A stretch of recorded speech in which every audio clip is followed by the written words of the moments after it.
Work full time, still broke. That is the American reality. America loves to brag about being the richest country in the world. But tell me why the richest country in the world can't take care of its own people. Parents working 2, 3 jobs just to keep the damn lights on. Folks getting sick and losing their homes because a hospital bill is treated like a death sentence. And don't even get me started on rent. Half of y'all are paying more for a 1 bedroom than your parents paid for their whole damn house. And the wildest part is, Americans have just accepted it. Y'all act like this shit is normal. And people will tell you that's the cost of freedom. Freedom? Freedom from what? Freedom to be broke? Freedom to live paycheck to paycheck until you die? That's not freedom, y'all. It's a scam. I just want to know, when we stop clapping for this so-called experiment that's called the American dream and start demanding better. Because if your kids are destined to have less than you, then what are you working for? What's the dream then?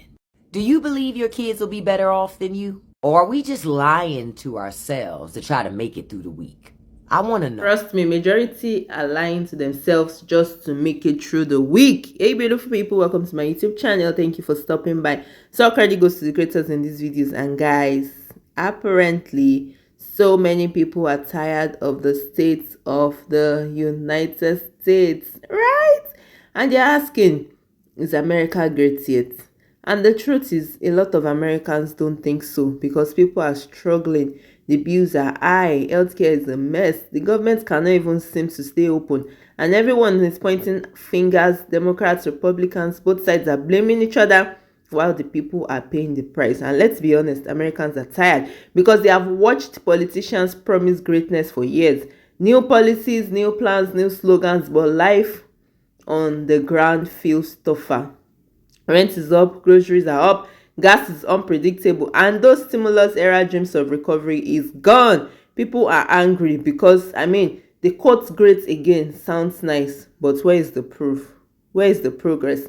Where is the leadership that actually listens to the people, right? And not the donors or the headlines, guys. Every time there's a shutdown threat or a fight in Congress, it's always the same story. Everything is chaotic. And one thing is certain, ordinary Americans suffer. Let's see what the creators have to say, and I'll see you soon. It's make Argentina great again. It's make Israel better. It's anything but America first. And now he's going to take away food stamps the whole month of November. And let me tell you what, 1 out of every 5 people that are on food stamps are veterans. They have fought for this country, and President Trump is punishing poor people for the No Kings rally. That's what he's doing. See, President Trump doesn't want to be president anymore. He wants to be the king.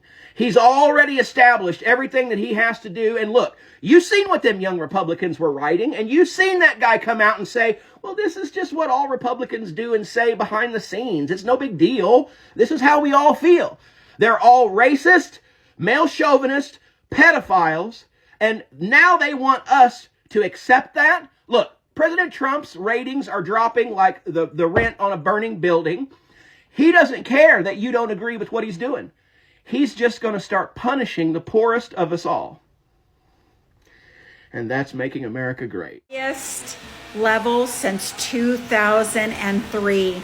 Layoffs in October are higher than they were 22 years ago.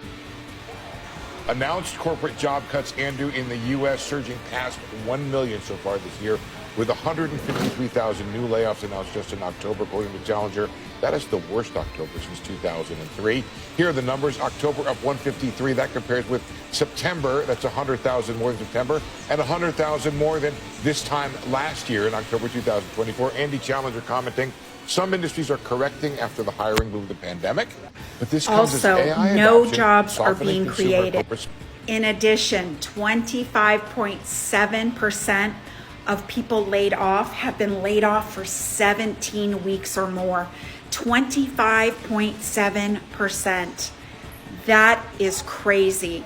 Have you been laid off recently? Are you one of those 25.7%? Guys, it's like this shutdown just made so many things that were in the background obvious.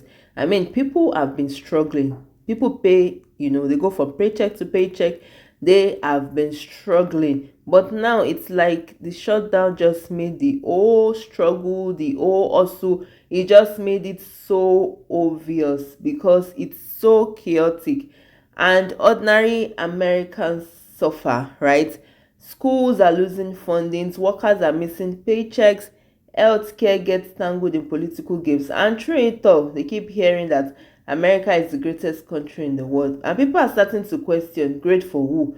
Because the average family living from paycheck to paycheck, it doesn't feel like survival. It doesn't feel like greatness to them. Rather, it feels like survival. Guys, what do you think about this in the comment section? Because maybe Americans' greatness was never about flags or slogans.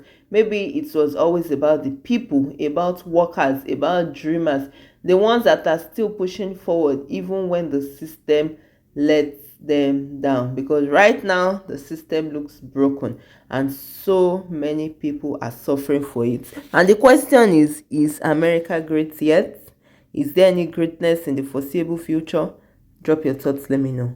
Yes, it's so easy to be nostalgic about my childhood. Back in the 1970s, when I grew up in a rural community in northwest Iowa. Boy, that's when America had things going for it. There was no racism. I mean, how could there be any racism? Who was more loved than Sammy Davis Jr. or Nat King Cole or Diana Ross? How can you even argue that white folks were racist? When I grew up back in the 1970s, there was no poverty. Those people who couldn't afford to heat their homes, they were just really unlucky. They could never catch a break. That alcoholic who sat every night at the bar nursing a beer, he just made some bad decisions. There was no such thing as domestic abuse. That woman who shows up with a black eye at every high school sporting event, she chose to marry the wrong guy. And we all knew he was the wrong guy. She knew he was the wrong guy. But one night, she got a little drunk, and that guy took advantage of her. If she'd only been a good girl, God never would have let that happen. Back in my rural farming community, there was no such thing as drought.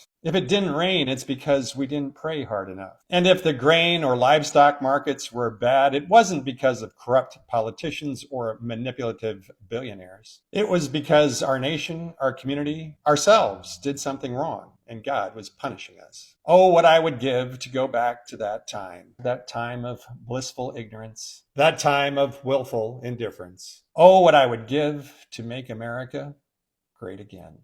The truth is, a lot of people will give so much to make America great again.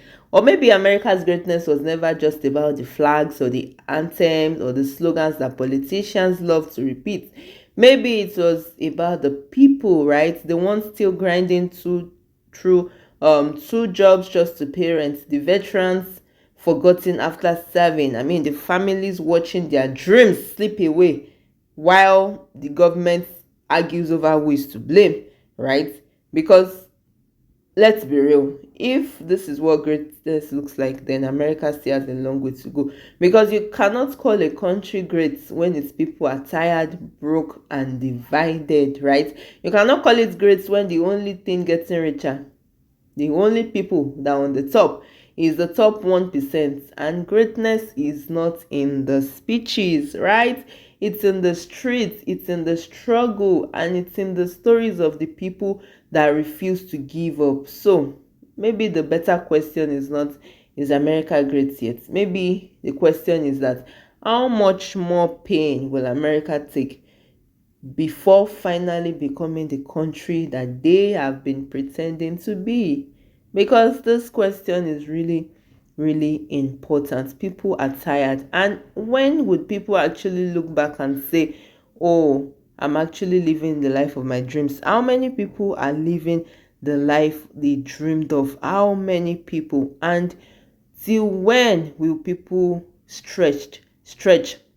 When exactly are they going to get to their elastic limit and they will say they cannot do this anymore? Guys, so many people are on the edge already, and it's just one thing that will just push people to make them snap. Let me know your thoughts, guys. What do you think about the America of today?